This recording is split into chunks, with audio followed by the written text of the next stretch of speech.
Les amateurs de rock and roll, bonsoir. Bienvenue à mon podcast L'histoire du rock vue par.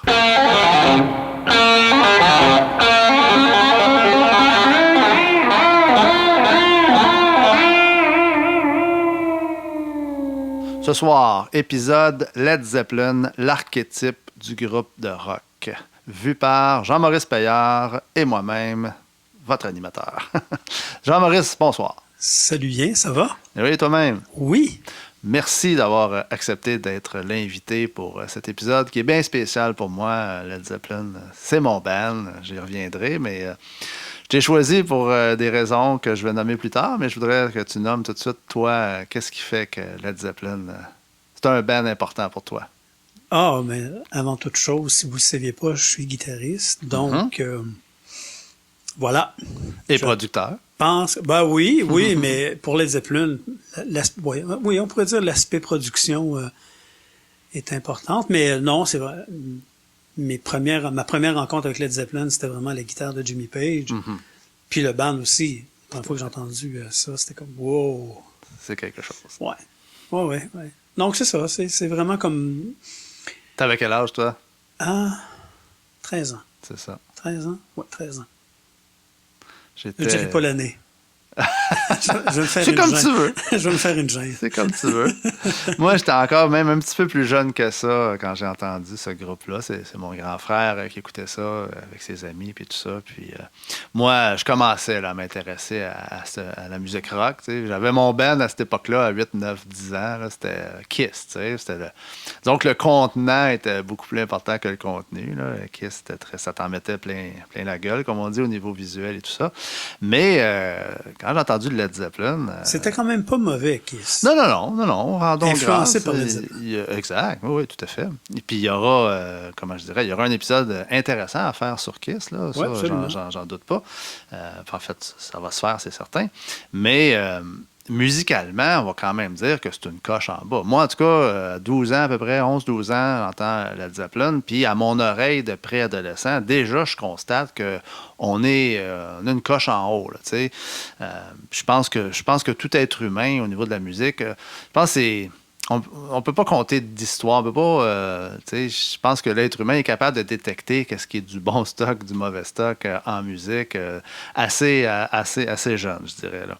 Puis, enfin bref, en histoire courte, ça m'a tout de suite rentré dans le corps, dans le cœur. Puis, j'aime encore Led Zeppelin autant que je pouvais l'aimer à 12 ans. Là, donc, c'est ça. Ça a tout le temps... C'est un band qui m'a suivi toute ma vie. J'en ai aimé plein d'autres, des groupes. Là, on en a parlé dans d'autres épisodes. Je ne reviendrai pas là-dessus, là, mais disons que lui, il reste toujours là. Puis en fait, quand je dis l'archétype du groupe de rock, c'est quand on... C'est ça, ça le dit, l'archétype, qu'est-ce que c'est? Mais quand je pense à un band de rock, oui, les Beatles, pour moi, c'est le plus grand band de l'histoire du rock and roll. Les Rolling Stones, de par la longévité, de par la façon de se mettre en scène, de packager leurs produits, si je peux dire. C'est aussi un des plus grands groupes. Mais pour moi, quand je pense à un band de rock, de hard rock, ben, tout de suite en tête, on voit un guitariste aux cheveux longs avec les cheveux noirs, un grand chanteur avec la grande crinière blonde, un drummer qui pioche comme un démon, puis un bassiste et claviériste, puis on va y revenir, là, mais arrangeur et tout ça, c'est un tout, puis c'est du solide, puis c'est un quatuor. Puis, moi, quand je pense à un band de rock, c'est ça, c'est cette image-là qui vient. Quand tu définis ta définition d'un band de rock, un guitariste avec les cheveux longs, un grand blond, mettons blond, un drummer qui pioche partout, puis un bassiste virtuose, on n'est pas loin de où? Oui, tout à fait. Oui, parce que Led Zeppelin, je pense, il dirait mieux que nous autres. Jimmy Page, c'est certainement été influencé par les Who. Il s'est tenu avec eux autres aussi, d'ailleurs. Hein. Le nom Led Zeppelin vient d'ailleurs de Keith Moon. Bon, tout ça, il y a eu ces influences-là, c'est certain. D'ailleurs, Page, Pete Townsend, plus tard, en fait récemment, d'ailleurs, il a toujours dit qu'il a toujours été un petit peu... comment dire, pas choqué, en anglais c'est un autre terme, mais bon, concernant Led Zeppelin, parce que il dit on était là bien avant. Exact. Tu sais, le fait de jouer fort, d'avoir un drummer qui tapait comme un malade. Puis un chanteur flamboyant. Exact. Puis au niveau scénique, on était imbattable dans les années 60, bien plus que les Stones. Là. Exact. Puis il dit, oups, il y a un band qui arrive. Puis il nous vole la place. Exact. Tout à fait. Il l'a pas trouvé drôle parce qu'il dit, dans le fond, lui, dans sa citation, il disait, Led Zeppelin nous ont volé pas mal d'affaires. Oui. Mais en même temps, c'est la suite des choses. Tu prends par exemple tous les bandes qui sont arrivées après Led Zeppelin, Aerosmith, tout à fait. C'est tous des sous Led Zeppelin. Guns, et ultimement, c'est tous des produits de... Tout à fait. Et une multitude d'autres AC/DC à la rigueur et tout ça. On les nommera pas tous, mais c'est toutes des. Mais c'est ça, le rock, la musique rock, on l'a vu avec l'épisode des origines et dans tous les autres épisodes, c'est du renouveau à partir de ce qui est déjà là. Oui. Fait que pour moi, tu as tout à fait raison. Puis je ne savais pas que Pete Townshend avait dit ça, mais ça fait tout à fait du sens. Parce que Led Zeppelin est venu beaucoup plus populaire que les Who des fins des années 60, début 70. C'est hallucinant, le smash qu'il y a eu là. On y reviendra. Et ceci dit, ça n'enlève rien aux Who. Là. On en a fait un bel épisode.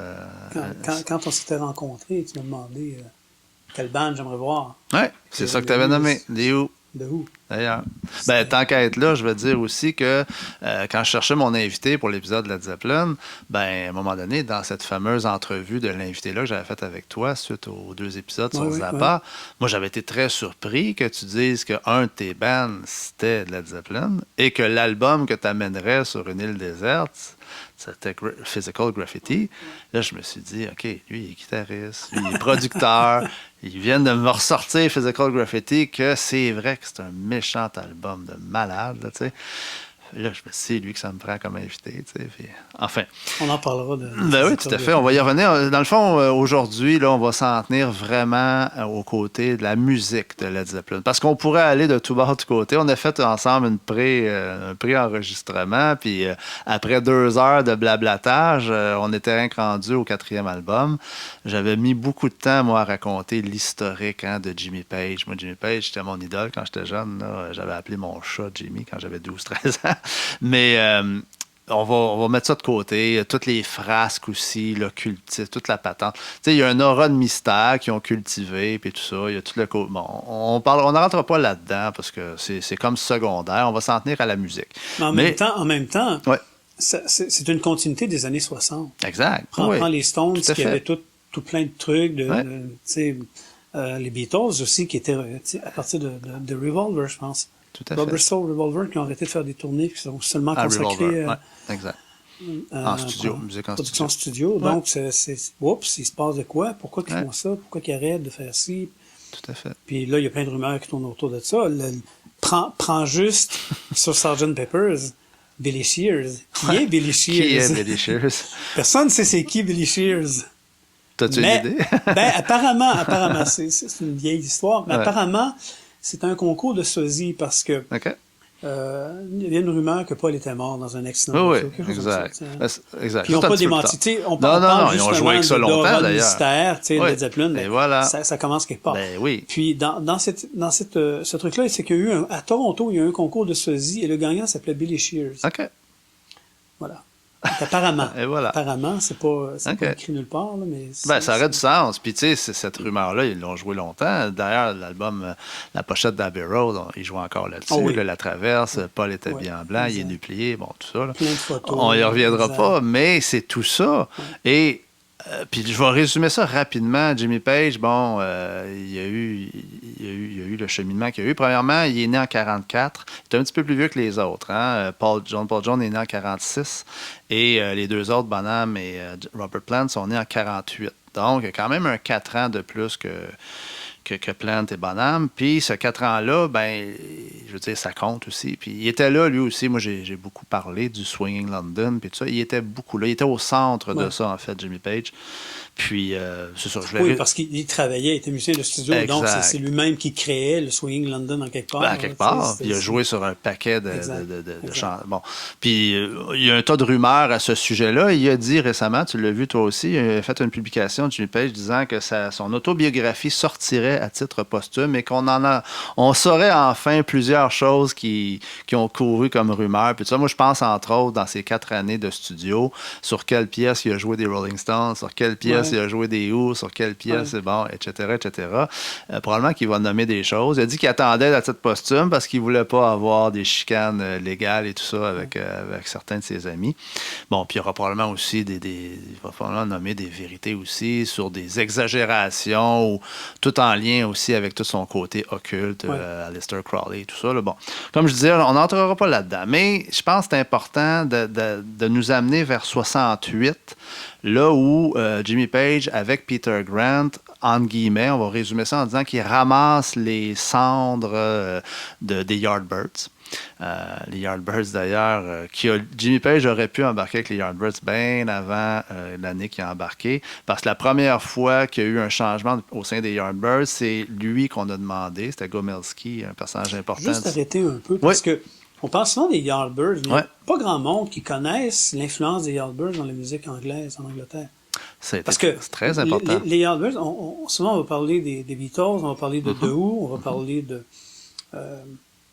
on va parler un peu des Stones, mais les Yardbirds, qui est-ce? En fait, c'était le premier band artsy un peu, là. C'est artistique, comme ça, de l'époque, bien avant Pink Floyd, qui était plus psychédélique. Mais c'était le premier band qui était vraiment, qui avait une recherche de sons différents. On pourrait quasiment comparer ça un peu à la démarche de U2 quand ils ont rencontré Brian Eno. Qui est ça comme, OK, les boys, vous êtes bons. C'est cool, votre petit côté punk rock, là. Mais... C'est ça, mais on peut vous amener ailleurs. On voit qu'il y a d'autres choses qui vous allument un peu.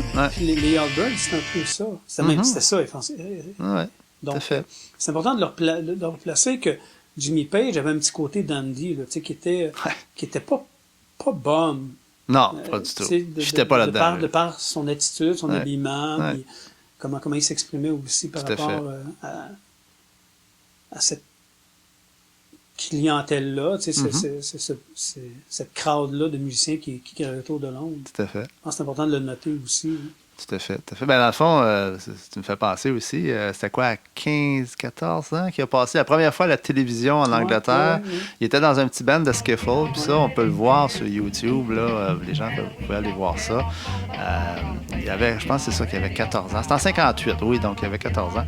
Puis il jouait dans un band de skiffle, puis on voit à la fin de la chanson, l'animateur, je te laisse le raconter, tu le racontes bien. Oui, tu veux que je le raconte? Oui. Ah, t'étais bien parti, mais bon... attends un petit peu, je vais faire un petit peu de mémoire. Oui, c'est ça. Donc, l'animateur, il s'intéresse. C'est drôle parce qu'il ne s'intéresse pas aux autres membres. Non, c'est ça. Il s'en va direct à Jimmy. C'est le kid, dans le fond. Ah oui, peut-être, mais. Ben aussi, la façon qu'il est. Oui, déjà qu'il était doué.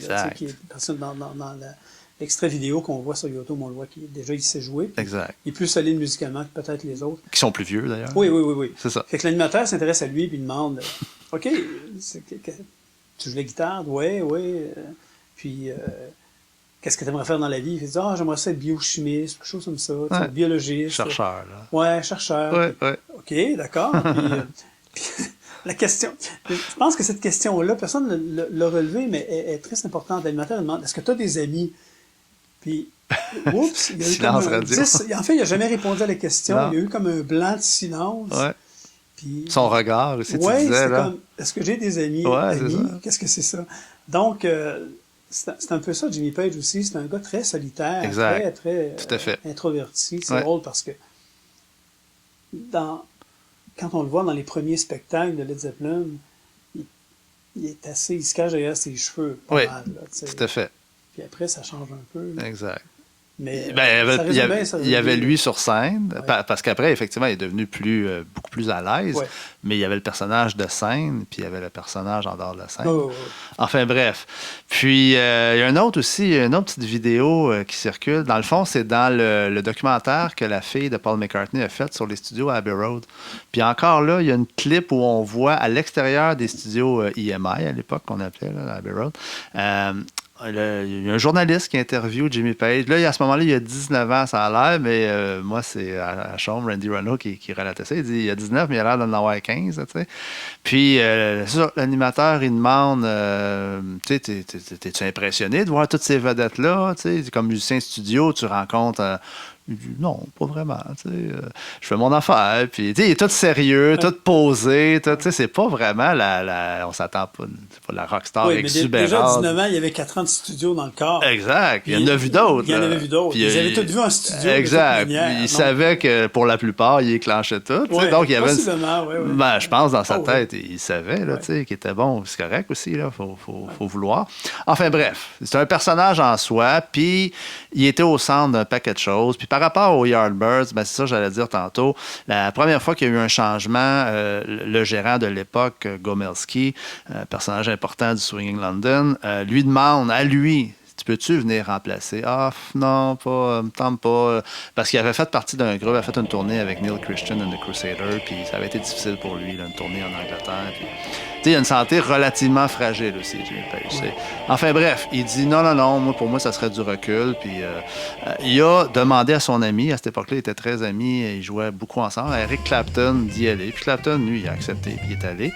Un autre grand ami de Page, qui après ça, c'est Page encore, s'est fait redemander parce que là, c'est Clapton qui partait. Non, ça me tente pas. Mais Jeff Beck, lui, il va y aller. Jeff Beck est allé. Puis, enfin. Je voulais juste nommer ça pour dire que ces trois gars-là, ces trois grands guitaristes-là anglais se connaissaient très bien, se sont côtoyés. Et d'ailleurs, ils pratiquaient chez les parents de Jimmy Page. Au départ, le premier des amis de Jimmy Page, vrais amis, c'était Jeff Beck. Ils ont travaillé beaucoup, beaucoup ensemble à l'adolescence. Et un peu plus vieux, Eric Clapton est arrivé dans le décor. Enfin. Donc, si on revient en 68, ça fait 4 ans qu'il est musicien de studio, ça fait 4 ans qu'il observe toute la patente, Jimmy Page, puis il voit l'évolution de la musique rock. Lui, il a en tête qu'il veut se monter un band. Il a en tête surtout qu'il n'est pas question, lui, que ce soit quelqu'un d'autre qui décide pour lui de la production des albums. Ça, c'est bien important. Lui, il veut produire sa musique. Et il voit une opportunité, parce que là, c'est finalement, dans un concours de circonstances, c'est Peter Grant qui hérite du management des Yardbirds. Et il reste des dates à faire. Et bon, enfin bref, tranquillement, pas vite, on élimine les musiciens qui restent des Yardbirds. Il reste le bassiste, mais tranquillement, pas vite, lui aussi s'en va. Puis Jimmy Page, avec Peter Grant, décide qu'on va aller chercher des nouveaux musiciens. Faire une histoire courte, encore là, on ne va pas élaborer trop là-dessus. Mais ici, premièrement, le premier qui a levé sa main, c'est un compagnon des studios. Jimmy Page le connaît très bien, connaît sa rigueur, connaît son travail et connaît son talent, surtout comme arrangeur, comme bassiste et comme claviériste. Et c'est le John Baldwin devenu John Paul Jones. Donc, c'est le premier qui embarque. Et Jimmy Page, à ce moment-là, voulait un chanteur, un certain Terry Reid, mais finalement, une histoire courte, encore une fois, il se fait recommander Robert Plant, un gars du coin de Birmingham. D'ailleurs, Plant et Bonham viennent tous les deux de la région de Birmingham. Et bref, va le voir jouer. Il n'aime pas du tout le style de musique dans lequel cette band-là joue. C'était Band of Joy à l'époque, que Robert Plant était dedans.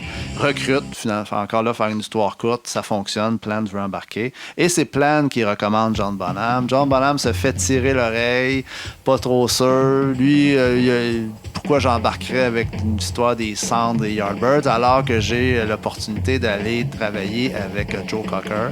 Qui est l'étoile montante. À ce moment-là, exactement. Et pour l'anecdote, la grande pièce de Joe Cocker, With a Little Help from My Friend, la reprise des Beatles, qui joue de la guitare là-dessus, qui joue de la basse là-dessus et qui a arrangé les arrangements de la chanson, c'est Jimmy Page et John Paul Jones. On ne sait pas. Hein? Mais oui, dans ce cas-là, c'est su. Il y a bien des choses que c'est pas su, mais celle-là, c'est clairement... D'ailleurs, Jimmy Page avait joué en 65, quand il a commencé à faire du studio, sur une des premiers trucs de Joe Cocker. Donc, ça fait longtemps qu'il le suit. Exact. Tout à fait. C'est récurrent, c'est pas comme Out of the Blue où j'arrive. Non. Puis il y en a d'autres comme ça, des Français entre autres, Johnny Hallyday, puis Eddie Mitchell. Eddie Mitchell venait faire ses albums en Angleterre et il voulait Little Jimmy. Parce qu'en studio, on avait Big Jim Sullivan puis Little Jim. Puis Jim Page a rapidement supplanté le Big Sullivan. Enfin, bref. Et en 68, finalement, pour le 12 août, est la date que les 4 ensemble, pour la première fois, ont joué ensemble dans un petit local dans le centre de Londres que Peter Grant avait loué, faire un essai. On a des dates de prévues fin septembre, début octobre en Scandinavie. Donc, il faut que ça marche quelque part. On est le 12 août, puis il leur demande aux deux autres, à Plant puis à Bonham, que ça vous tente de jouer. Qu'est-ce que vous connaissez du répertoire des Yardbirds? Les gars, rien, tu sais. Fait qu'il dit, bon, OK, on va embrayer Train Kept a Rolling. Tout le monde connaît ça. Parfait, ils embarquent ça. Ils finissent la toune et ça se regarde. Les gars partent à rire, puis il s'est passé quelque chose. Là. Quand on lit là-dessus, là, les 4 sont unanimes. Ils ont senti qu'il s'est passé quelque chose la première fois qu'ils ont joué ensemble. Une chimie. C'est la première photo aussi qui est prise du gars. Ils sont à l'extérieur de. Ils sont justement à Londres. Il y a une auto, puis ils sont appuyés sur l'auto. Probablement en sortant de. Oui, en sortant de là, c'est. Wow. Ça, j'avais vu passer. Ça doit être quelque chose. C'est la première photo officielle de Led Zeppelin qui ne s'appelait pas Led Zeppelin. Non. À l'époque, on est. Les 4 ensemble. Ouais. C'est après cette fameuse première répétition-là. Bref, finalement, Bonham accepte de faire la tournée des 6 ou 7 dates qu'il y a à faire en Scandinavie, mais ne s'engage pas plus que ça à ce moment-là. Lui, il se dit, de toute façon, mes dates avec Joe Cocker, c'est plus tard en l'automne. Mais bref, finalement, il n'a jamais été avec Joe Cocker parce que là, le feu a pogné, puis Led Zeppelin s'est embarqué. Dans le fond, c'est ça, on est à l'automne 68. On joue à ce moment-là sous le nom les New Yardbirds. Je vais juste arrêter. Ouais. C'est intéressant de voir, parce que, OK, d'accord, il a décidé de continuer avec Led Zeppelin, mais la question qu'on doit se poser, c'est pourquoi? Parce qu'il y avait un contrat assuré avec Joe Cocker qui était beaucoup plus payant à l'époque qu'une aventure. Okay? Exact. C'est comme un one-night stand. Là. On part avec une fille, puis on ne sait pas trop si on va en marier. Parce que Joe Cocker, c'est sérieux. Là. À ce moment-là, c'est oui, tout à fait. C'est un ampleur qui se retrouve à Woodstock aussi. Là. Tout à fait. C'est pas rien. Mais la raison pour laquelle on peut présupposer pour que Bonham reste dans le band, c'est. Puis ça, c'était clair dans la tête de Page. Les formes étaient ouvertes, c'était improvisé. Ouais. Donc, pour un drummer, on dit, mon homme, t'as le droit de faire ton solo de drum. Fais ton solo de drum, puis amuse-toi. Ouais. Hey, qu'est-ce qui se passe? Dans Joe Cocker, il n'aurait pas été capable de faire un solo de drum. Probablement. Au niveau personnel, au niveau créativité personnelle, puis artistiquement parlant, Led Zeppelin devient un véhicule beaucoup plus intéressant que ce qu'on appelle un sideman, dans le fond, pour quelqu'un d'autre. Tout à fait. Donc, je pense que c'est ça l'idée derrière le changement d'opinion. Moi, je suis convaincu que ça. Puis il a senti aussi quelque chose. Il a senti qu'il y avait le potentiel. Aussi, là, exact. On a affaire à 2 personnes de grand talent. Le jeune, on le sait. Le jeune, il sait. Il connaît très bien Plant. Il connaît. Il a joué avec, mais il sait qu'est-ce qu'il est capable. Il sait que ce gars-là, il l'a. Mais il voit bien que Page et Paul Jones, ces gars-là, c'est du solide. Et il y a tout de suite une relation au niveau rythmique, une relation très intense qui s'installe entre Paul Jones et Bonham à ce moment-là. Lui, il est là, puis il est foufou, là, John Bonham, mais il est capable de sentir ça. Il est sérieux, puis quand il a des très bonnes idées musicalement parlant, il sait où il va aller, il connaît son talent. Oui, il est capable de nourrir le but d'un drummer, à un moment donné, c'est pas juste de taper sur des tambours, puis de garder le rythme, mais c'est le cœur de la chanson. Exact. C'est un mauvais drummer, t'as un mauvais band. C'est un excellent drummer, t'as des chances d'avoir un bon band. Tout à fait. Okay? Fait que déjà là, on a un excellent drummer. Ouais. Mais si le drummer n'est pas capable de nourrir musicalement ou d'arriver avec des idées musicales pour certaines partitions que les autres composent, ça va pas loin. Mais lui, il était capable. Exact. Il avait des idées. Donc, ça aussi... c'est nourrissant pour le band qui était là. T'sais. Tout à fait. Ça, c'est un bon flair de Jimmy Page. Aussi de Jones, parce qu'il l'avait vu, il l'avait vu jouer aussi. Tout à fait. Exact. Ils se sont fait recommander, ils sont allés le voir, puis bon, bref, c'est ça. Très bon flair, et il a flairé qu'il se passait de quoi avec ce groupe-là, ces 4 personnes-là ensemble, ces 4 musiciens-là ensemble, ça donnait quelque chose de différent, puis quelque chose qui fitait dans son rêve qu'il avait de monter son propre band. Donc, ces premières dates-là, on est en Suède puis au Danemark. Donc, on fait ces dates-là, on travaille ensemble. Et les chansons qu'on fait à ce moment-là, c'est quelques-unes des Yardbirds qui jouaient à ce moment-là. Et c'est beaucoup les chansons qu'il va avoir sur le premier disque de Led Zeppelin. Dazed and Confused, on a... elle n'a pas été en disqué, hein, je pense, avec les Yardbirds. Je pense non, il la faisait live. Il la faisait live. Exact. À ma connaissance, elle n'est pas sur disque. Puis je ne sais pas s'il y a des enregistrements à l'époque des Yardbirds. Mais clairement, oui, elle faisait. Oui, il avait déjà sorti son archet de violon pour jouer sur sa guitare à ce moment-là, à l'époque des Yardbirds. Mais une chose qu'il a découvert avec les New Yardbirds, c'est que là, il pouvait avoir cette espèce de challenge-là avec le chanteur. Plant était capable de l'accoter dans Dazed and Confused live. Il y a un gros bout de la voix et la guitare se renvoient la balle, si on veut. Là. Ça, il a dit, je ne pouvais pas faire ça avec le chanteur des Yardbirds, mais je pouvais faire ça avec Robert Plant. T'sais. Enfin bref, pendant ces semaines-là, on joue ces chansons-là et rapidement, Jimmy Page prend de son argent personnel pour rentrer en studio pour enregistrer ces tunes-là à l'automne.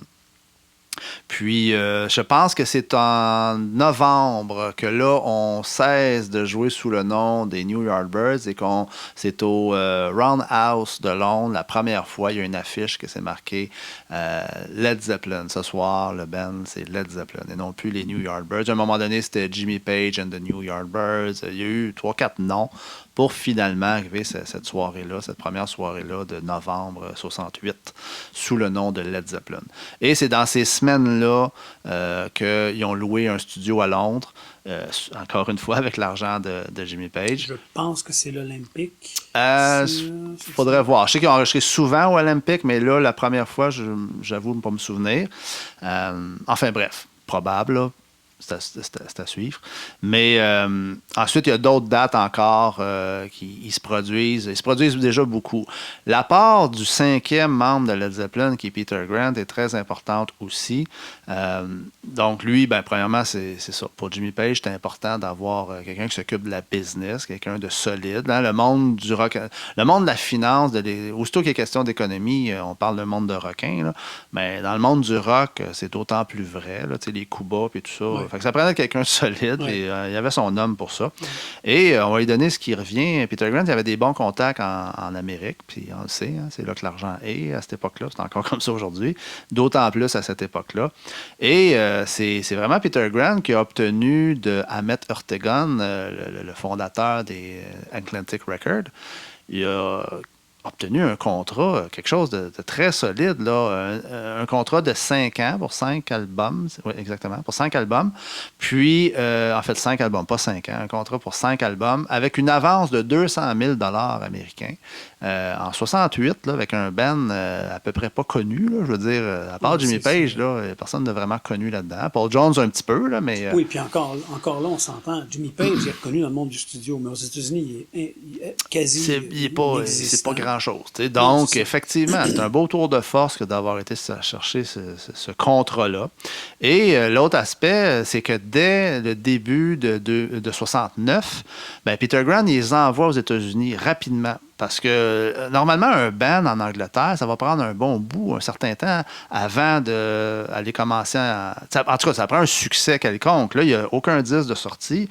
Oui, il y a des spectacles qui se donnent, les gens trouvent ça intéressant, mais je veux dire, faire le saut aux États-Unis, c'est donc par les contacts de Peter Grant. Et lui, il sait que c'est de les faire tourner là qui est important. Et là, ils font toutes sortes de petites salles et tout ça, mais ils font le tour, puis ils se font une fan base, comme on dit, rapidement. Parce qu'en spectacle, c'était quelque chose. Hein. On savait, on l'a dit, les Who jouaient le plus fort, Cream jouait très fort, puis tout ça, on étire les chansons. C'est ce modèle-là que Led Zeppelin applique à la lettre. On joue dans le tapis avec le vieux stock des Yardbirds, qui n'a pas pris de temps, qui ont tout foutu ça à terre parce que ils ont sauté les amplis et tout ça, mais avec l'avance que Peter Grant avait eu, on était capable de s'acheter du bon stock aussi. Ce qui est intéressant, toi, on parle de l'influence de Led Zeppelin, mais cette stratégie de marketing-là, de Peter Grant, tout de suite, au début des années... Exact. Ils ne sont pas connus, mais tout de suite, les ont tourner. Ouais. Il y a eu une influence par la suite avec un certain band qui s'appelait The Police, obscur, à l'époque. En 78. C'est le frère de Stuart Copeland qui était le gérant, Miles Copeland et Ian.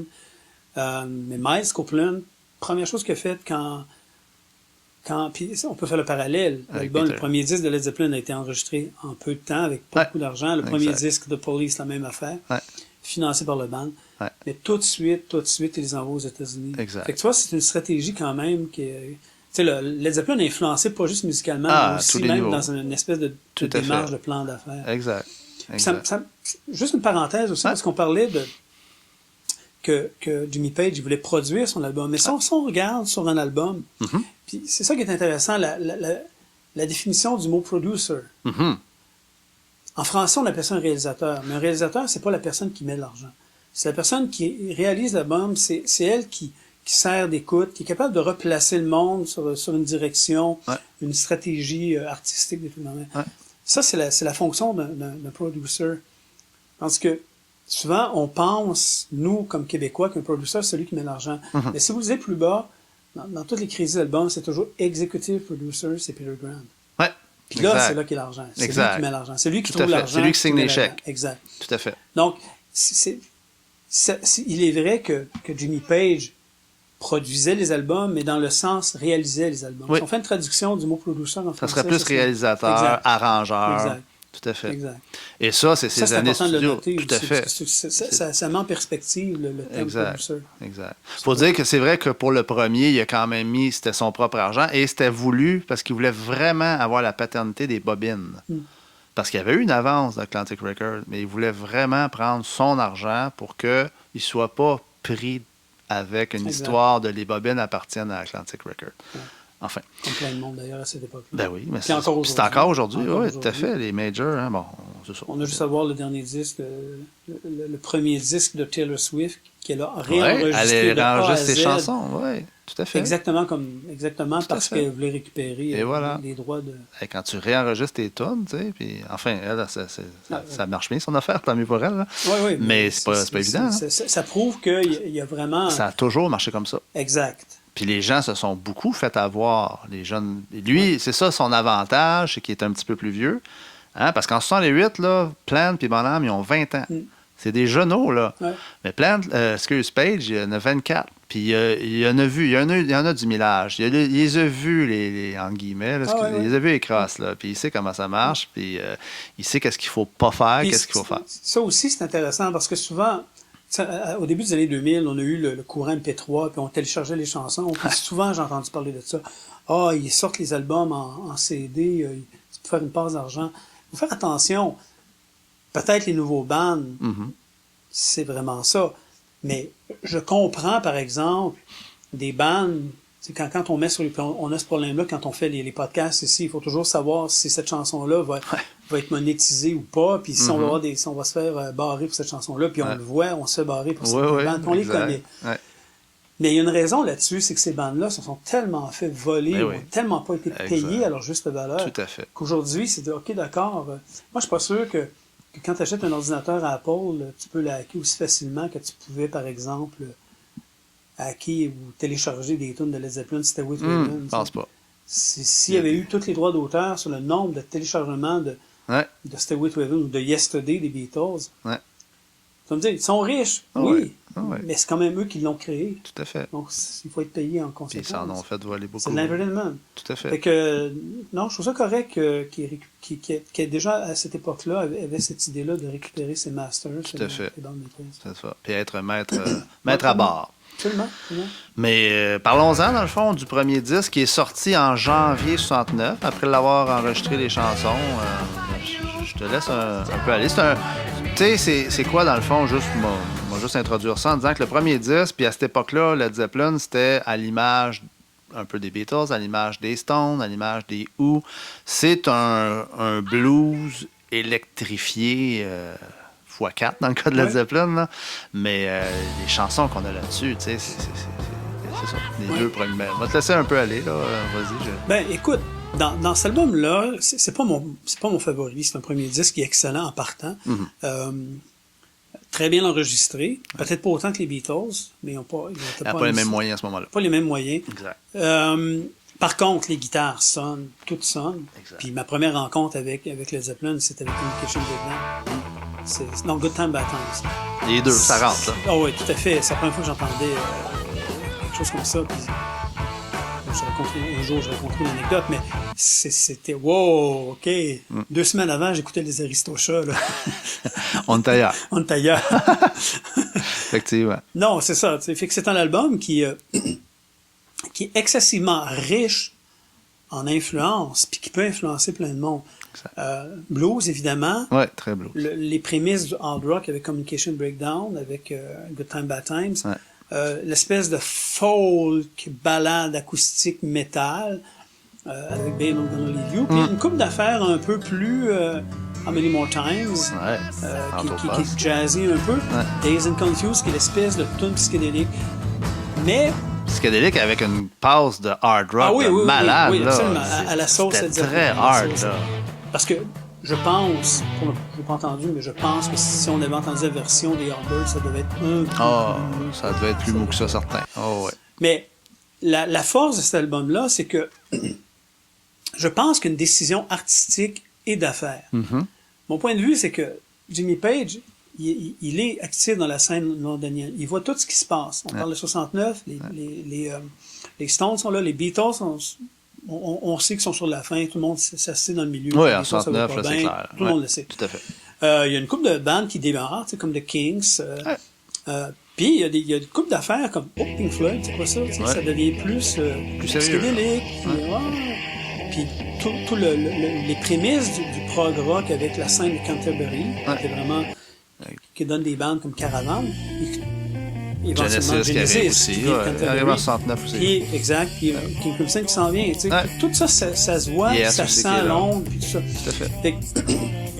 Le fait d'avoir fait un album un peu plus large, artistiquement parlant, je pense qu'il y avait des visées d'aller ramasser beaucoup plus de monde. D'aller jouer un petit peu dans tous ces tas-là. Voilà, on est capable de faire un petit peu plus psychédélique avec la Dazed and Confused. Le côté folk à la Fairport Convention avec Babe I'm Gonna Leave You. Le côté plus rock à la Stones ou avec Good Time Bad Time, etc. Donc, puis le blues qui veut pas, dans un band de rock, on va, surtout à cette époque-là, on va te critiquer si t'es capable de faire un bon blues. Si tu fais un bon blues, ok, tu sais jouer de la musique. C'est un peu cette mentalité-là aujourd'hui encore. Donc à l'époque, c'était très, très important. Si tu fais du blues, respect. Si tu fais pas faire de blues, Pink Floyd a eu de la misère à se faire démarquer parce qu'ils n'ont pas passé par là. Ils n'ont pas passé par là. Exact. C'est de faire les classes à travers toute cette scène-là. Fait que je pense qu'il y a un choix artistique très, très sérieux et d'affaires aussi.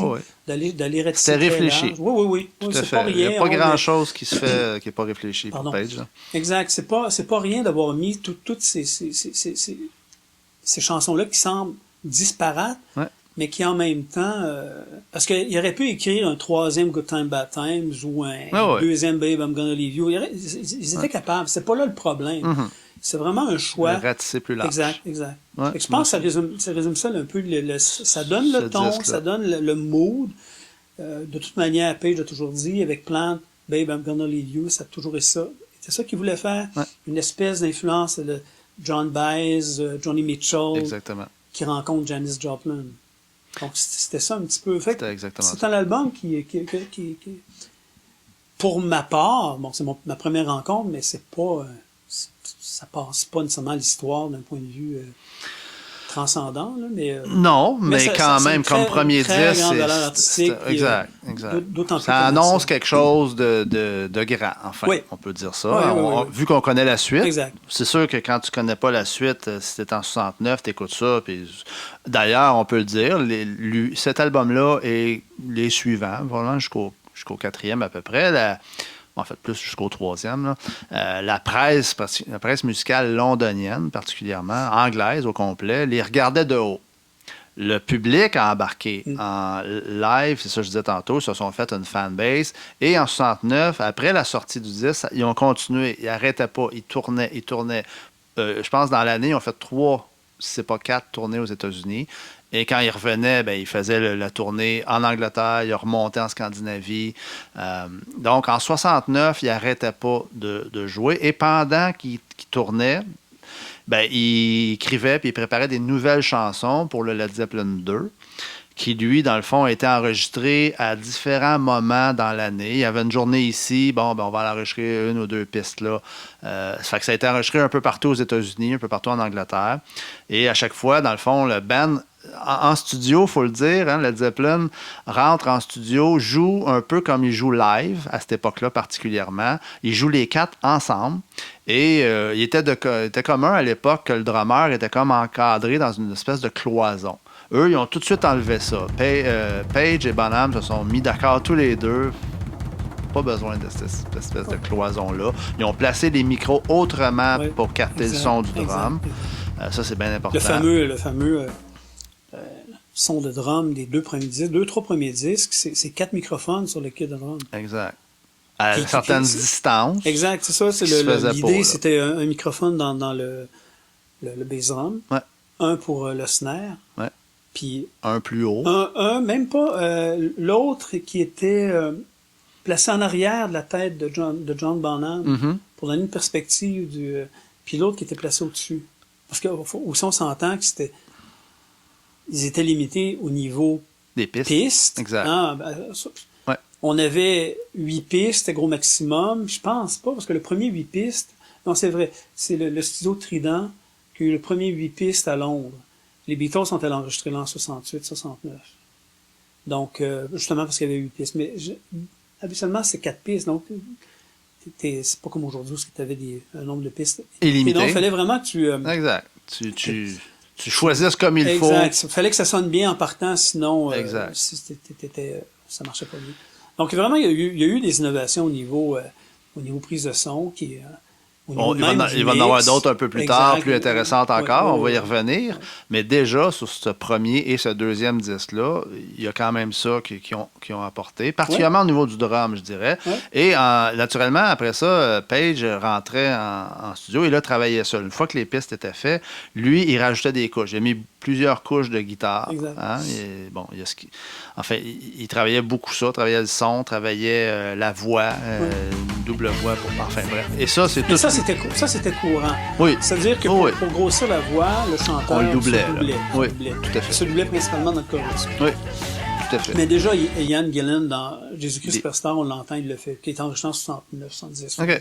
Donc, c'est une technique qui était déjà courante. commune. Ce qui est vraiment particulier, puis ce qui dénote la virtuosité de Robert Plant, c'est que il se double, même dans ces espèces de mélodies très virtuoses au niveau vocal. Donc, ça veut dire qu'il y a une très, très bonne oreille, parce que c'est pas tout le monde qui est capable de se doubler, c'est pas tous les chanteurs libres qui sont capables de se doubler. Non. Pour l'avoir vécu, dans mon studio, puis partout, il y a du monde qui sont incapables de se doubler, ils sont pas capables de s'entendre. Ouais, je comprends. Plant était capable de se doubler, puis donc, c'est ça la force aussi, c'est qu'il était capable de chanter très virtuose et de se doubler en même temps. Donc, c'est tous des trucs... Des petits détails, mais des petits détails qui sont bien importants. Oui, tout à fait. Au niveau de... ça grossit son de la voix. Tout à fait. Mais toi, juste une petite parenthèse, tous ces ajouts de partitions de guitare-là dans tous les morceaux de Led Zeppelin, Steve Vai, en entrevue, le dit. Il dit, moi, quand je pars en tournée, j'ai toujours plein d'albums que je m'amène, mais j'ai toujours toutes les Led Zeppelin avec moi. Tout le temps. Ben, pour un guitariste, tout est là. Voilà. Tout est là. Même au niveau de l'arrangement musical, le build-up, la construction d'une pièce, tout est là. Exact. Même, tu sais, c'est un certain Steve Vai dit ça. C'est ça, voilà, c'est ça que j'allais dire. Moi, je peux bien dire ce que je veux là-dessus, que ce que j'ai lu, mais voilà. Toi, tu sais de quoi tu parles beaucoup plus, puis lui, il sait aussi. Donc, c'est ça qui est intéressant. Donc, voilà, le deuxième album, donc, c'est construit au travers la tournée, on va dire ça comme ça. Puis... Et ça s'entend aussi. Oui. C'est un album qui est beaucoup plus solide, beaucoup plus dur au niveau de la prise de son, dans le sens au niveau des guitares. Il sonne beaucoup mieux que le premier, beaucoup mieux. C'est beaucoup plus agressif que ça l'était, justement, parce que il a vu en tournée, l'expérience de tournée, il a vu les résultats. Quand par exemple, il devait faire Days and Confused ou Good Time, Bad Time, ça allume quelque chose. Là. Les gens venaient fous. C'est pas carré, c'est carrément ça. Là, c'est un album que souvent de qualifie de heavy blues. Ouais. C'est la première fois qu'on utilise le terme heavy dans la musique. Tout à fait. Led Zeppelin, ils ont inventé le hard rock. Ouais. Black Sabbath, c'est le heavy. Mais cet album-là, on le catalogue dans le volet Heavy Blues. Donc, beaucoup d'influences de blues, acoustique, avec Ramble On.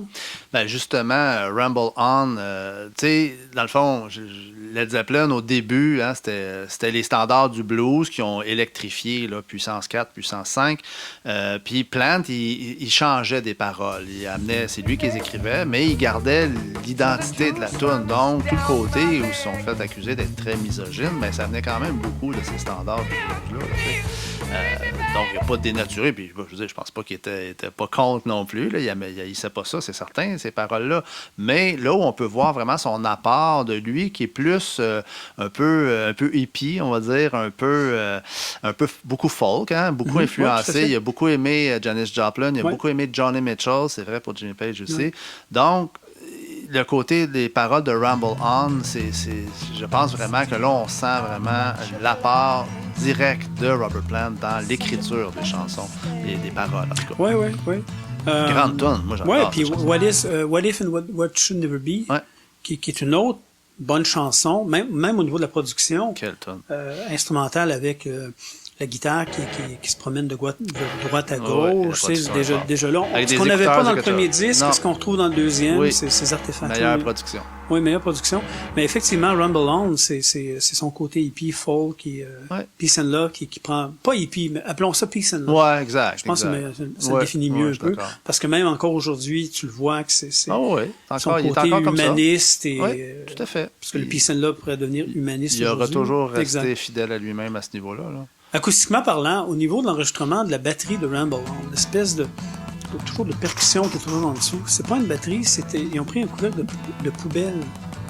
Puis ils pratiquaient dans le fond la chanson, puis juste pour pratiquer, Bonham il tapait sur le couvercle de poubelle. Puis je pense que c'est John Paul Jones qui disait c'est nice, on devrait garder ça. Puis ils l'ont enregistré comme ça, fait que plus loin, quand ça devient plus rock, là, c'est le drum, mais toute la partie au début, de garder... je savais pas ça, mais j'entends ce que tu dis, là, puis dans le tune, ça fait tout à fait du sens. Ça, c'est le... Mais c'est un album qui... il y a tellement de bonnes chansons là-dedans. Ben écoute, il n'y a aucune mauvaise... Moi, dans le fond, il y a eu longtemps que c'était mon album préféré. Souvent, on a tendance à oublier que Moby Dick, c'est quand même un instrumental et c'est un véhicule pour un solo drum. Pour le solo drum en live. Point à la ligne. Exact. Point à la ligne. Tout à fait. Là, on commence, ça c'est innovateur. OK, il y avait Inagada Davida qui avait été fait, ce qui était sympathique, tout ça, mais bon...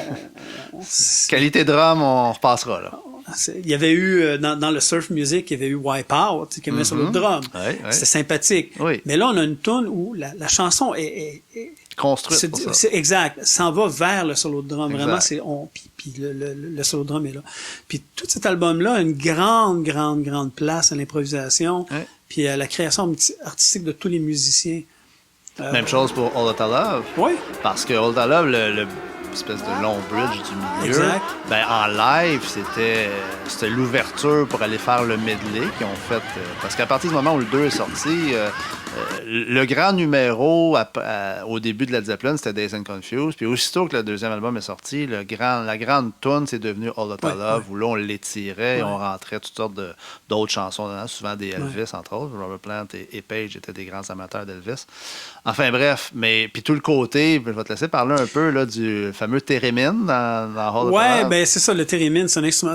Dans le fond, je me rappelle plus vraiment c'est quoi. C'est un truc d'onde. Oui, là. parce qu'il faut voir le thérémine pour comprendre comment ça fonctionne. Puis c'est un instrument. Thérémine, c'est un compositeur. C'est russe. C'est un compositeur russe du début du 20e siècle. Qui a fait de la recherche un peu acoustique, électronique, dans le fond, parce que c'est vraiment de la musique électronique. Puis, si vous voulez entendre une pièce de thérémine, moindrement que vous écoutez PBS ou que vous écoutez Radio-Canada le dimanche après-midi, vous avez l'inspecteur Barnaby.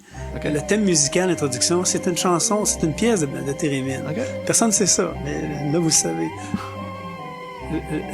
J'aime allonger ma culture. C'est correct.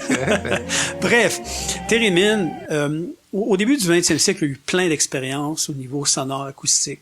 Scriabine, surtout en Russie, Scriabine, qui lui commençait à écrire un petit peu avec la couleur, des trucs de même. Puis, thérémine, fait qu'il a développé une espèce de truc. C'est un peu comme une onde qu'on coupe avec la main, puis faire des tout oscillations. dépend, la position de la main verticale Ouais. va changer la fréquence. On peut pas parler de notes, mais on va parler de fréquence. Exact. Puis ça donne un son un peu flottant par moment. Ouais. On pourrait associer ça pour ceux qui connaissent Harmonium, surtout dans le deuxième disque avec Marie Bernard qui avait joué des ondes Martenot. Donc c'est un même principe. Les ondes Martenot, c'est français, exact, c'est un appareil électronique. On enregistre dans le fond les vibrations du piano, puis avec un onglet, avec un fil, on déplace vis-à-vis la touche qu'on veut jouer, puis ça, dans le fond, ça déplace la hauteur de la note. Okay. Donc c'est le même principe, mais le thérémine, lui, c'est vraiment électronique. Ouais. Les deux sont électroniques, mais c'est vraiment on coupe une fréquence. Ouais. Par la suite, Jean-Michel Jarre, en musique électronique, a développé un instrument qui s'appelle le harp, le synthétiseur, puis c'est des faisceaux laser qui coupent avec sa main puis ça change les notes. Okay. Donc tout ça, c'est des dérivés d'un petit peu du début du 20e siècle, des textures. Principalement, le thérémine, c'est ça. Ce qui fait la force, ce qui devient intéressant avec ça, c'est que le thérémine, c'est qu'on pourrait l'associer un petit peu au coup d'archet de violon dans Dazed and Confused. Exact. Puis en plus, Jimmy Page, il ajoute de la distorsion dans son thérémine. Dans son thérémine. Oui. C'est ça qui sonne quelque chose encore plus. Puis quand il fait sur scène, ben naturellement, comme tu dis, c'est avec les mains puis tout ça, mais lui, il en profite pour faire des grands gestes et tout ça. Donc il rend, puis là c'est son personnage aussi plus occulte et tout ça. Donc c'est vraiment, c'est ça, c'est toute la mythologie de Led Zeppelin, entre autres, toute cette passe-là au thérémine, comment il jouait avec ses grands cheveux, puis il se cachait en arrière de ça. Bon, enfin bref. Puis là, il ressortait sa Les Paul, puis le lead de guitare de fou, All It I Love. Enfin bref, grand moment. Ce qu'il faut noter, c'est qu'aussi les premiers disques, les 3, même 4 premiers disques, ils ont été enregistrés avec des amplis Fender, souvent loués, des amplis de studio. Puis la majorité des chansons étaient enregistrées avec une Telecaster. Oui, c'est tout à fait. La Gibson Les Paul, la raison pour laquelle ils ont commencé à utiliser, surtout dans il a découvert ça plus avec la tournée avec Led Zeppelin 2, les amplis Marshall, ce qu'on appelle le Marshall Stack avec la Gibson Les Paul, c'est que c'était plus fiable en show pour la reproduction, c'était plus fort, puis il y avait moins de problèmes. Exact. Ils ne voulaient pas sortir comme les Beatles qui n'étaient pas capables de personne s'entendre. Non, exact. C'est une décision plus, encore là, technique que musicale. Mais artistiquement parlant, en studio, c'est vraiment le... À cette époque-là, il y a beaucoup... Sa fameuse Telecaster que c'est Jeff Beck qui lui avait donné. Ouais.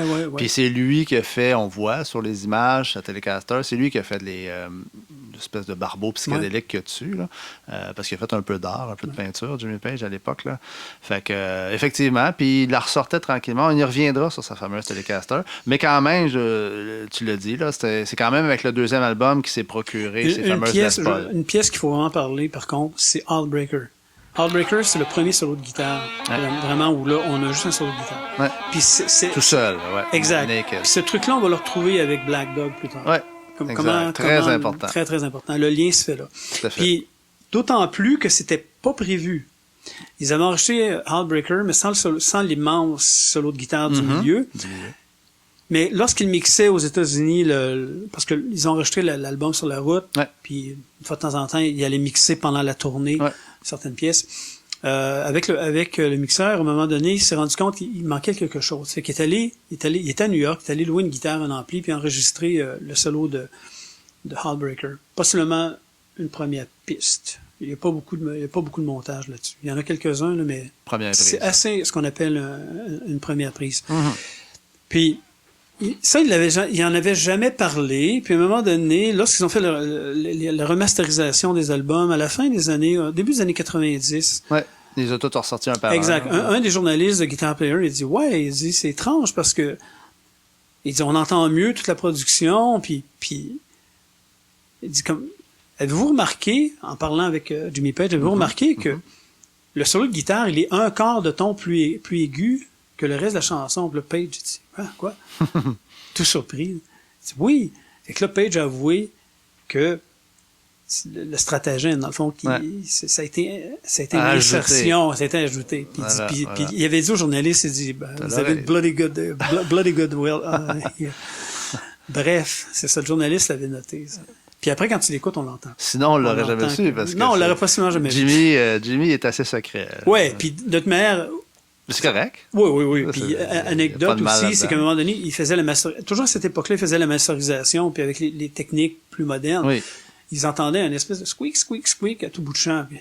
Puis ils essayaient d'isoler d'où ça venait, puis ils se sont rendus compte que c'était la pédale de bass drum. Oui. John Bonham tapait tellement fort sur la pédale de bass drum que c'est la pédale qui faisait ce bruit-là. On l'entend beaucoup. Since I've Been Loving You, on l'entend énormément, sa pédale. Puis ça fait partie de la toune. On n'en passerait pas, moi, de ce son-là. Ça fait partie de Tout à fait. De ça. Mais le deuxième, grand disque, qui lui est sorti, dans le fond, en octobre 69. Donc, on l'a dit tantôt, le premier en janvier, le deuxième en octobre 69. Et il arrive, déjà là, la fanbase est tellement forte que l'album sort, il arrive en 3e position au Billboard américain. Première position, c'est Abbey Road des Beatles. 2e position, Let It Bleed des Stones. Un mois plus tard, Let It Bleed est rendu 3e, l'album 2 est rendu 2e. Et en décembre, l'album 2 est rendu 1er, puis Abbey Road est rendu 2e. Dans le fond, dès là, c'est là vraiment, automne 69, que là, le Led Zeppelin, ça l'a explosé. Ouais. Au niveau des ventes de disques, là, c'était du jamais vu. Là. Pour un band là, à peu près pas connu là, jusqu'à là, là, ça a explosé. On est toujours sur la route.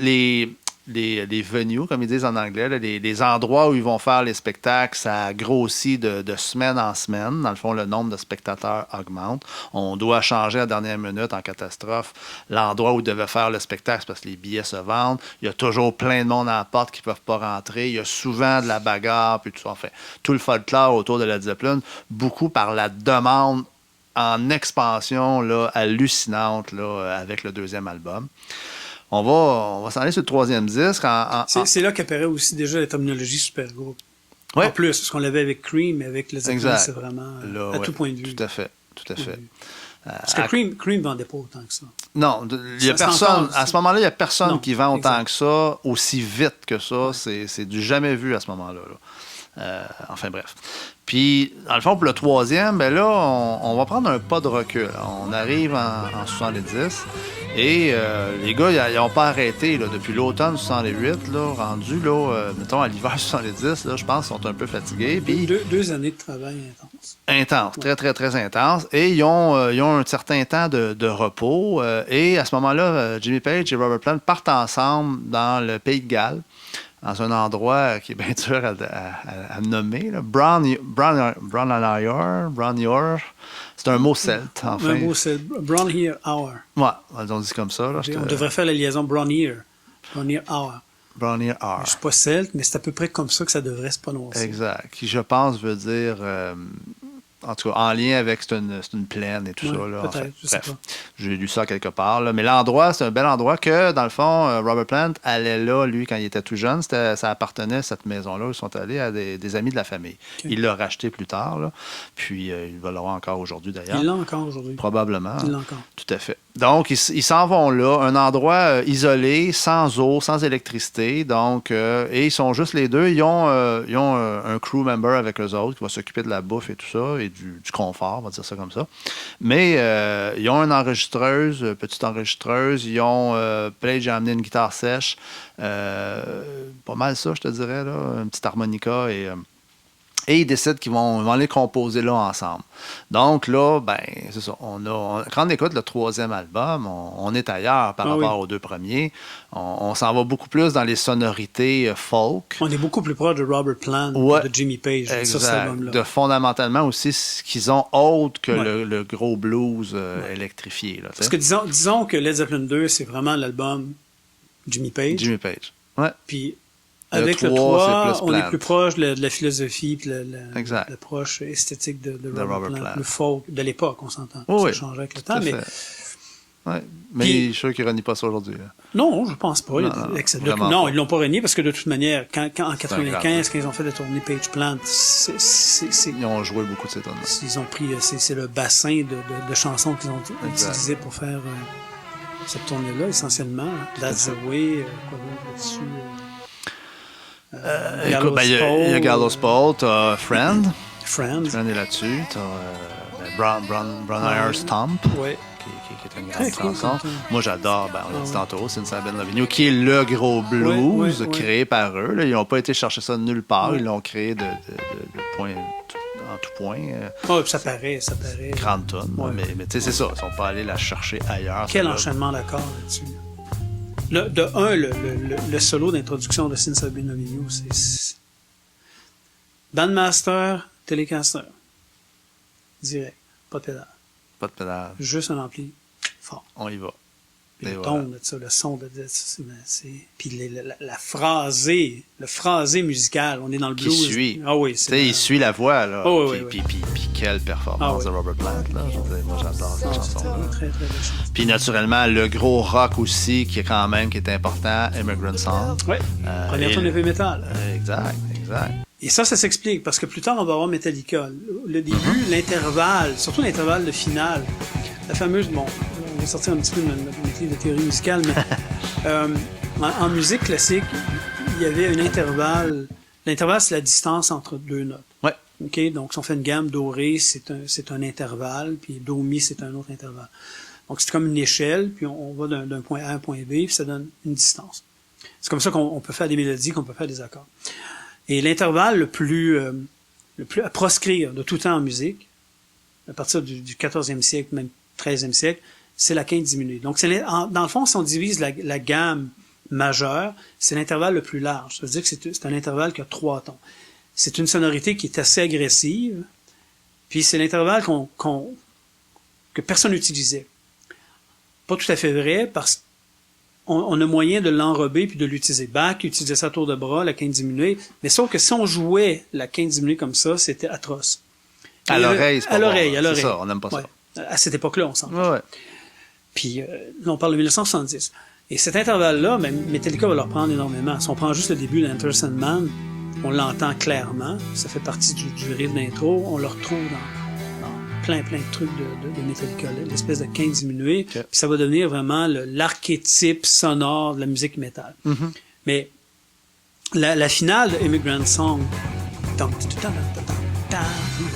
punch, il joue là-dessus. C'est l'accord de Do, puis ça va sur l'accord de Fa dièse. Donc on a vraiment l'intervalle de quinte diminuée. Puis en plus, il l'appuie. C'est pas comme dire, on est gêné de la jouer. Non. On le souligne que c'est dissonant, puis que c'est agressif, puis en même temps, ça va avec la voix, ça va avec l'idée de la chanson Les Vikings, tout ça. Donc c'est vraiment, en quelque part, cette partie-là de la chanson devient un peu, c'est très imagé, ça image très très bien la finale de la chanson. Un dracard qui s'en va sur l'eau. Exact. Ça c'est vraiment la première.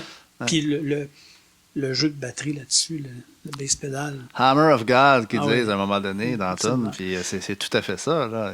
Une anecdote aussi sympathique dans cet album-là, c'est que moi, une pièce que j'aime beaucoup, c'est Celebration Day. Ah ouais. Qui jouait en tournée, mais qui est pas très connue. Non. C'est pas comme un hit, mais en même temps, c'est une... Quelle bonne pièce. Rythmée. Exact. L'affaire, c'est qu'à la fin, au début de la chanson, on a un son de synthétiseur qui apparaît, puis quand j'écoutais ça la première fois, je disais, OK, pourquoi? Puis là, la pièce commence. Mais je comprenais pas trop le lien avec la finale Immigrant Song, Celebration Day, pourquoi ça? Mais Page avait raconté par la suite l'anecdote, c'est qu'il était en train d'enregistrer une piste supplémentaire sur la partition de Celebration Day. Puis, il était au moment où il devait écouter le truc, puis à un moment donné, il n'entendait rien, puis à travers la vitre, il a vu la lumière rouge associé de record qui est allumé. Fait que là, il faisait signe à l'ingénieur de son, il dit coupe, arrête. Pour se rendre compte qu'ils avaient effacé une partie de la chanson. L'introduction l'avait changé, l'avait effacé. Puis, compte tenu des outils techniques de l'époque, on peut pas le récupérer. Non, on peut pas le récupérer. C'est ça. Fait qu'à ce moment-là, ils ont eu l'idée d'ajouter cette espèce de son de synthétiseur-là qui flotte vers la fin, puis qui débute avec ça, avec le début de Celebration Day. Donc, ça devient Fait que souvent, ce qui est intéressant, c'est d'une erreur ou d'une maladresse ou d'un problème, on peut arriver à trouver quelque chose d'intéressant.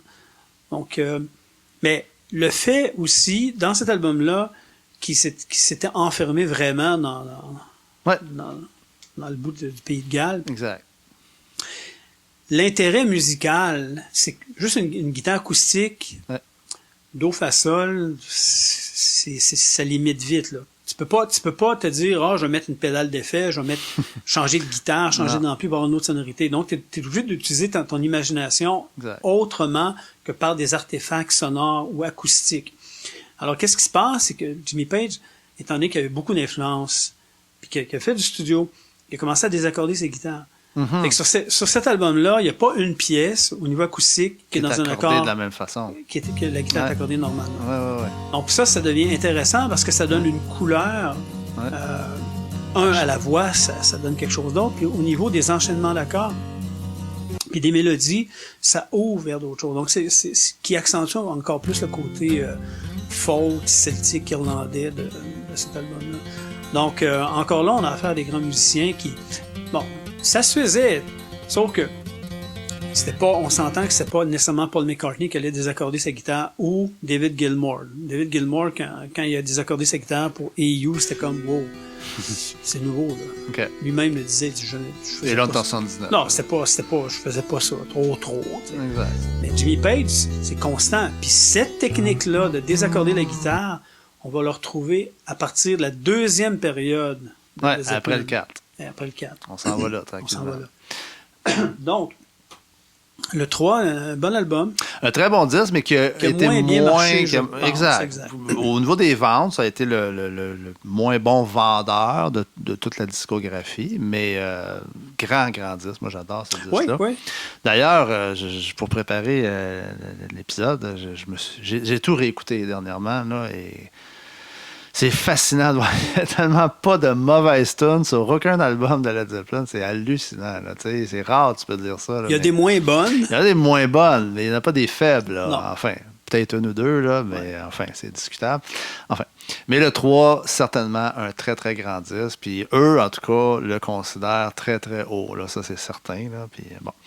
Ensuite, là, on est en 70. On continue à tourner beaucoup, parce que malgré qu'il a moins connu un grand succès, le 2 avait tellement connu un succès de fou que le 3 était comme juste plus normal, à quelque part, mais ça n'empêchait pas qu'au niveau des spectacles, c'était tout le temps plein et le band continuait à agrandir sa base de fans sans cesse.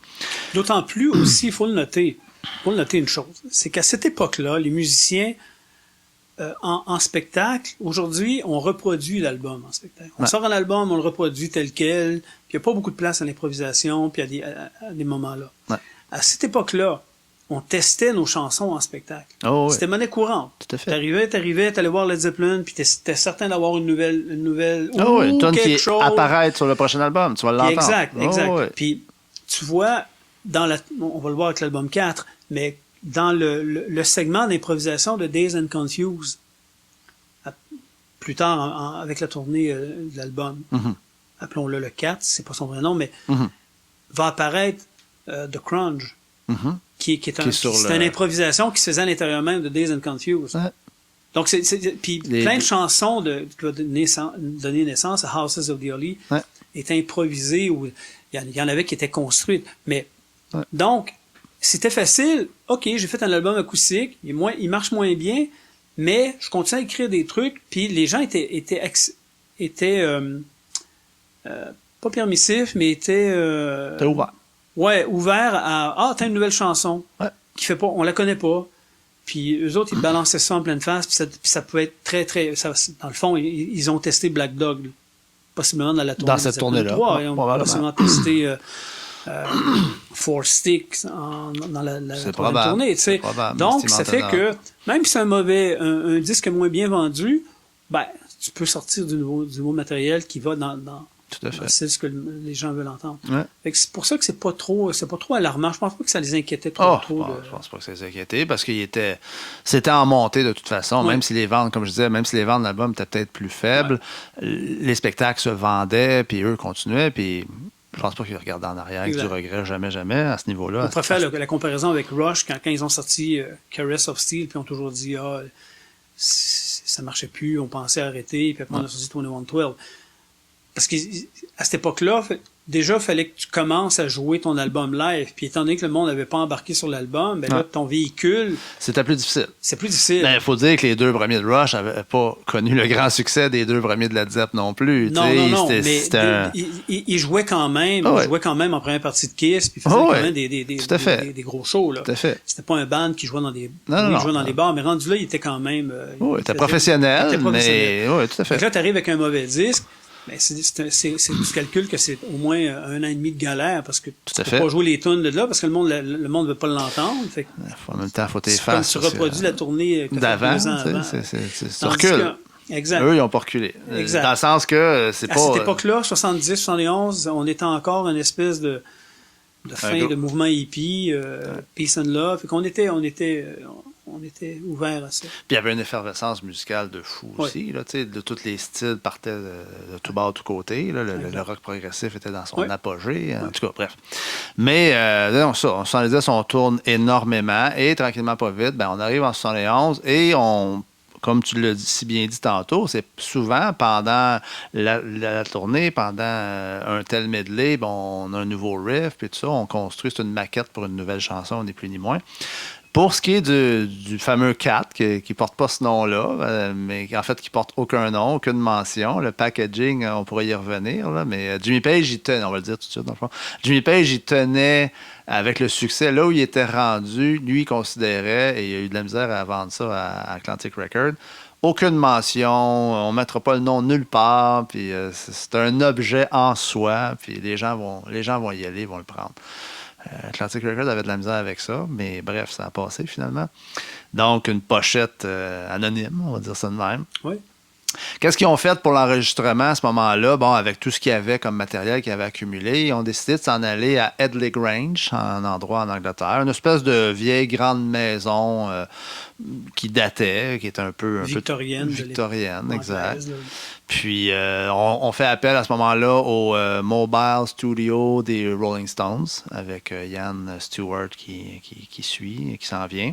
Donc, un des fondateurs des Stones, mais qui s'occupe du Mobile Home, qui devient un ami à ce moment-là de Led Zeppelin.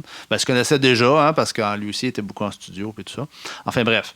On s'installe à cet endroit-là, et là, je vais te laisser aller, entre autres, là, pour tout ce qu'ils ont découvert qu'ils pouvaient faire au niveau du son, particulièrement au niveau du drum. On en a parlé tantôt pour les 2 premiers albums, mais là, vraiment, on est allé chercher d'autres choses pour le drum. Premièrement, on avait accès à plus de pistes à ce moment-là. Là. Je pense qu'on était rendu peut-être à 12, là, je ne sais pas. Non, 71, là.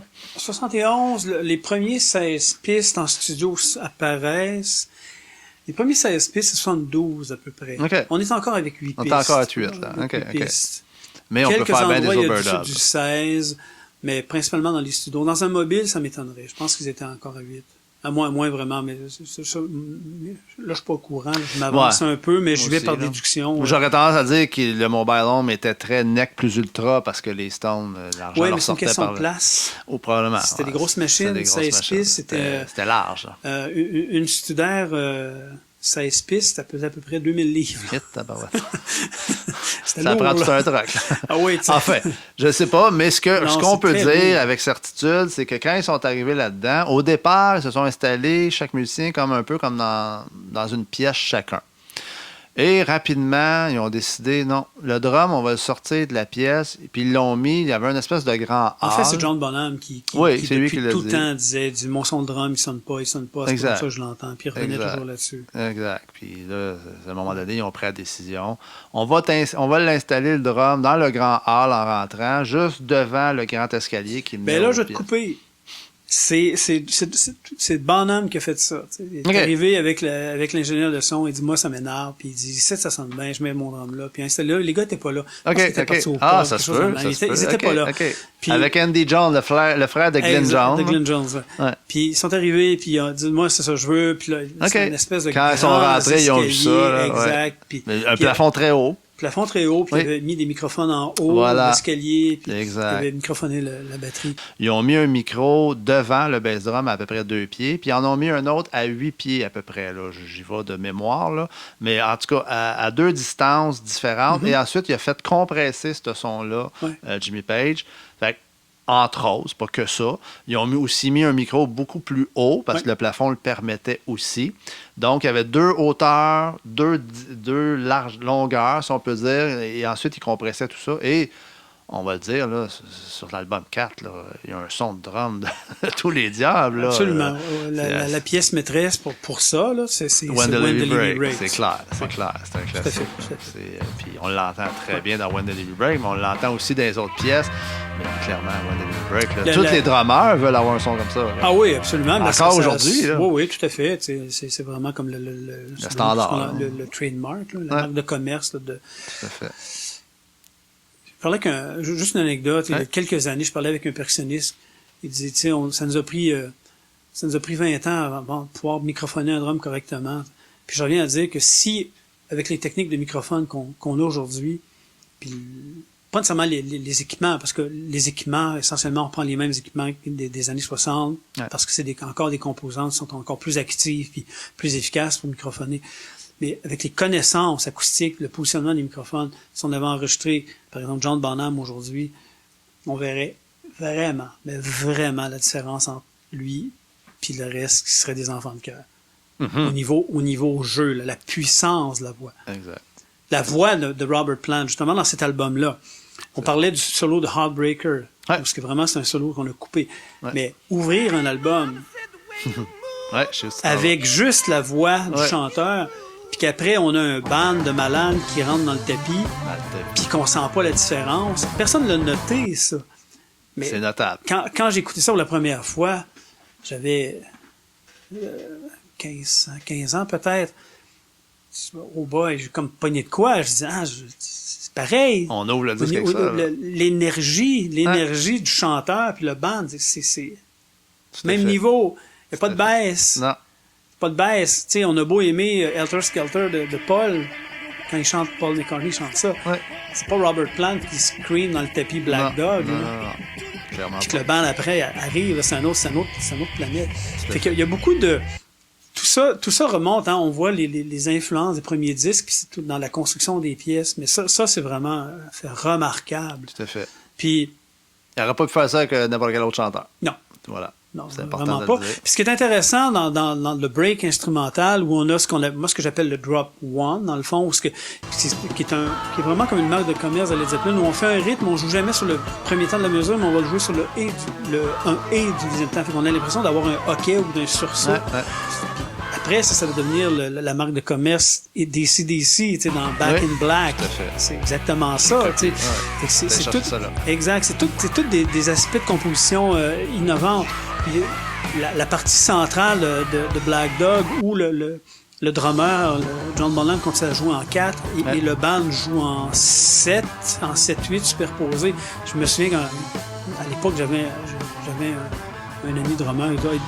John Bonham ne devait pas savoir ce qui se passait. Ben, peut-être, mais mon opinion est qu'on a affaire à deux excellents musiciens de studio. Oui. Puis qu'en jouant ça, wow! Puis cette technique-là de composition, on la retrouve avec Stravinsky, on se retrouve avec la musique du 20e siècle. Donc, c'était des impressionnistes du 20e siècle, Debussy, tout ça, c'est des techniques, principalement Stravinsky. Tout le monde connaissait le cercle du printemps au début des années 70. Surtout eux autres. Surtout eux autres. Tout à fait. Donc, ça m'étonne pas que ça soit retrouvé là-dessus, pas par hasard, puis que c'était vraiment pas comme Mais c'est drôle. Peut-être, j'ai la lu source d'inspiration, mais comment le travailler. Puis ça a été complexe. Celle-là et Four Sticks. Juste dire d'abord, la ligne de basse, en fait, la ligne mélodique complexe de Black Dog, c'est John Paul Jones qui l'a amené. Okay. Ça, c'est reconnu. Même Jimmy Page l'a avoué. Puis... au niveau on joue en 4, puis à côté, il y a un 5-7 que tu as dit. C'est un 7-8, si mémoire est bonne. Enfin, 2 rythmes différents, on dit comme ça. Je m'excuse, auditeur, d'être pas bon là, puis de pas le savoir, mais ça m'arrive des fois d'oublier. C'est bien correct, là. Moi, je t'en tiens pas rigueur, mais ce que j'ai lu là-dessus, puis moi, honnêtement, je serais pas capable de dire vraiment la différence, mais je sais que comme un beat différent, 2 beats différents, en fait. Et ça a été complexe. John Bonham, à un moment donné, là, ils l'ont repris, ils l'ont fait. Puis, à un moment donné, il s'est tanné. L'anecdote dit que ça là est également Four Stick. Dans Four Stick, le drum l'ensemble du drum joue en 4-4, puis il y a, je pense que c'est le hi-hat qui est en 5-8, une affaire de même. Ouais. Et là, elle s'appelle Four Stick parce que c'est Page qui tapait à un moment donné pendant que l'autre était son beat. Page, il tapait, puis Paul John avait une autre baguette, fait Four Stick. Ouais. C'est pour ça qu'il l'a appelé de même, finalement. Et là, à un moment donné, Bonham, là, en bas québécois, il a dit hey, là, calissez-moi la paix. Là. Puis là, il est parti un beat, un bon vieux rock and roll. Puis là, Page, il a embarqué, il a pris sa guitare, puis je veux dire, Paul John a pris sa baisse. Là, ils ont fait la toune de même. Et Ian Stewart, qui était là, comme on disait tantôt, a parti sur le piano. Et c'est ça qui a fait que rock and roll est né. C'est vraiment ça, là. Il raconte eux autres. Page, enfin, ça, c'est quelque chose qu'ils ont avoué. Bref, que c'est vraiment parti comme ça. Ouais. Sous un lui, là, il était comme tanné là, de gogosser avec du 4x4. Exact. Ouais. Fait que là, il est parti son beat de rock and roll. Ouais. Puis ils l'ont suivi. Puis regarde, après ça, Plant a rajouté des paroles. Puis ça a donné rock and roll. Là, mais tu vois, ils auraient pu, cet album-là, ils auraient pu. La première pièce de l'album, ils ont commencé, c'est volontaire. Il aurait pu commencer avec rock and roll. Il aurait pu commencer avec rock and roll, puis ça aurait été plus facile, exact. Puis OK, tout le monde plus accrocheur. OK, rock and roll, le nom de la chanson, de toute manière, on voyait pas le nom des paroles, le nom des chansons. Non, on voyait rien pas tout. Et du tout, on savait pas à quoi s'attendre. Exact. Mais non, c'est une décision artistique de prendre. Puis c'est un hommage à Robert Plant. Tout à fait. Ouais. Puis c'est quand même. Puis quelle tonne, là. Oui, tout à fait. Puis après, rock and roll. Après, on a Going to California avec Sandy Denny. Quelle tonne. La seule tonne où il y a quelqu'un d'autre qui chante. Exact. Ben, quelqu'un d'extérieur, on va dire, au band. Ouais. Quelle tonne. J'adore cette tonne-là. Hommage aussi dans les paroles et dans l'atmosphère de la chanson à Joni Mitchell. Oui. Tout à fait. Plant et Page de grand. Très. Encore là, c'est une chanson un peu peace and love parce que. Oui, tout à fait. Pour avoir vu le film Almost Famous de Cameron Crowe, à un moment donné, ils sont dans un avion, puis là, tout le monde pense que l'avion va crasher, va s'écraser, puis là, tout le monde font leur coming out de tous les péchés qu'on fait dans la terre, sur la terre. Se libérer. Se libérer, puis ils ont peur. Oui. Mais dans Going to California, c'est exactement ça, la chanson. C'est qu'ils s'en allaient jouer en Californie en avion. Puis c'est l'aspect bucolique de la première partie où on s'en va jouer, tu sais, le côté, encore le peace and love des années 60, la fin des années 60, la Californie, San Francisco, tout ça, ce que c'est, tu sais, ça va jouer. Ce que ça représente. La partie centrale, quand Plant a dit Watch Out, le fameux Watch Out, là il bascule dans une espèce d'univers viking, le God of Thor, le dieu du tonnerre. Et ça fait vraiment référence au voyage. À ce voyage d'avion-là. En avion-là, que ça va brasser pas mal. Ça brassait pas mal. Ils pensaient pas s'en sortir. Wow. C'est ça l'intérêt de la chanson. Tout à fait. Côté acoustique. Grande tonne. Évidemment, on parlera pas de Stairway to Heaven. On n'a pas besoin de parler de Stairway to Heaven. Moi, j'ai appris quelque chose que je tiendrais à dire. Là. J'ai trouvé ça intéressant parce que moi, le lead de Stairway to Heaven, j'ai toujours vraiment capoté dessus. Bon, quelle tonne.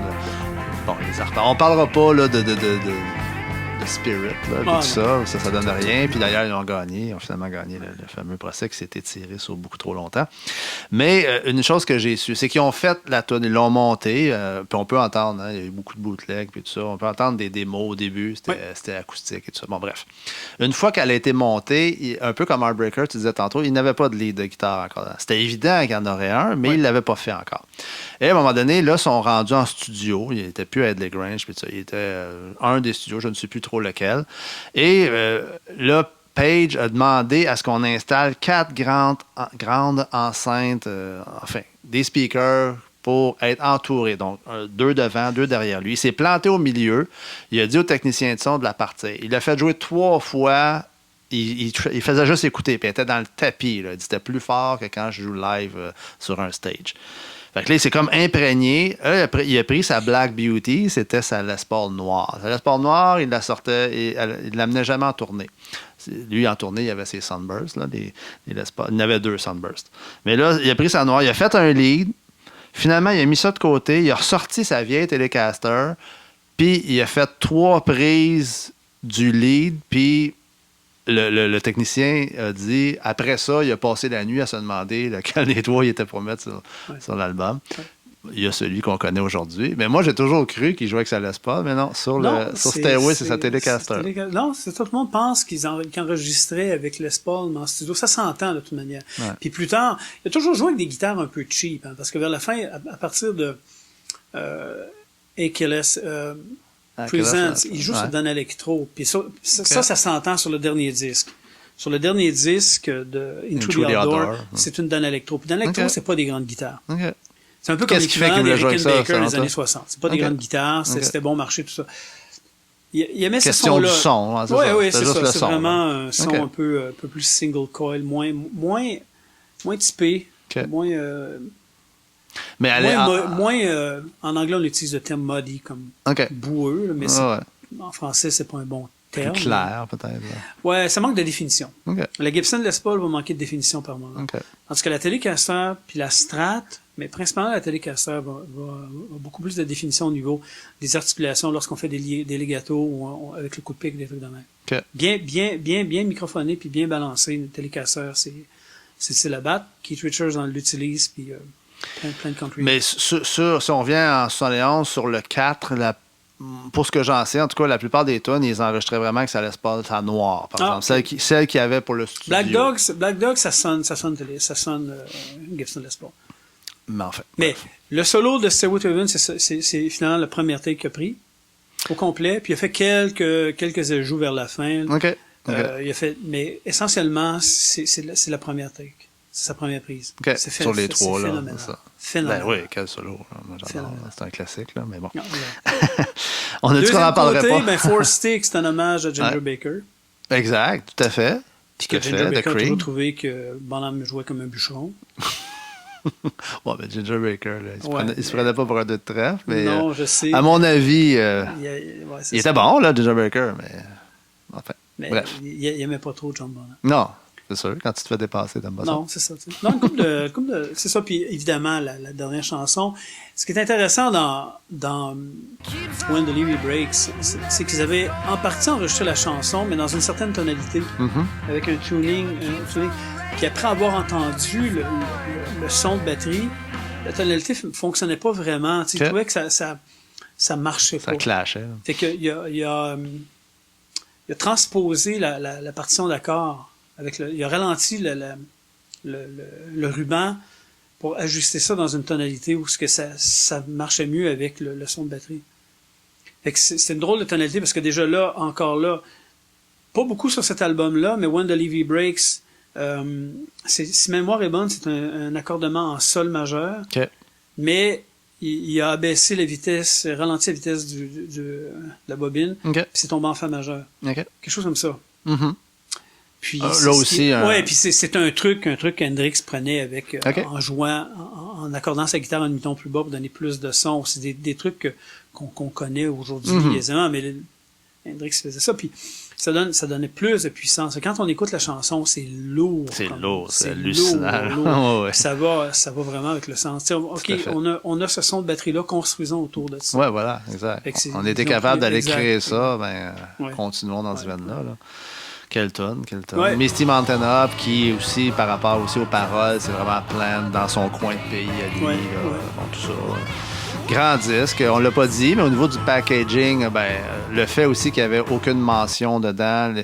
Donc, c'est le disque des signes, on va dire. Hein, ça définissait à ce moment-là. Et ça, c'est vraiment Jimmy Page. Il a demandé aux autres de choisir un logo, mais lui, il avait le sien, puis tout ça. Encore là, tout le côté occulte, mystique et occulte. On n'ouvrira pas cette parenthèse-là, mais c'est quand même là aussi, parce qu'on l'appelle soit le 4 ou The Signs en anglais, cet album-là, à cause des signes. Là. Puis le fameux Zoso, qui lui a toujours dit que c'est pas un mot, vous pouvez pas dire ça. Mais bon, bref, enfin. On va s'arrêter là pour cet aspect-là. Donc, 71, on arrive ensuite, donc 72, on tourne. Là, le band, vraiment, est à son apogée, là, vraiment, avec le 4, là, ça se vend. Et à chaque fois qu'un nouvel album sort, particulièrement quand le 4 est sorti, les ventes des 3 autres avant ont reparti à la hausse. Donc là, on vend des albums à la pelletée. On a une tournée en 71-72 qui bat tous les records. À part, il y a les Stones aussi, en même temps, qui ont une tournée de fou, le STP, là, le Stone Touring Party, avec la tournée de Led Zeppelin, je pense que c'est les deux plus grosses tournées là, de cette époque-là. Donc, et là, on prépare le suivant. Puis là, on lâche on lâche la numérotation. On y va avec un disque qui va se nommer Houses of the Holy. Oui, puis ça fera partie de notre prochain podcast. Ah oui, on est déjà rendu là? On est déjà rendu là. OK. Je pense qu'on peut l'arrêter là. C'est un bon moment parce que les 4 premiers en soi, c'est un tout. Oui. C'est un bon moment, je pense. Tu as raison pour arrêter ça là. Oui, les 4 premiers, c'est vraiment comme une époque blues, beaucoup d'influences de blues, acoustique, qui c'est évidemment des albums, on le sait, magistral, mais ça va préparer le terrain pour la suite des choses. Tout à fait.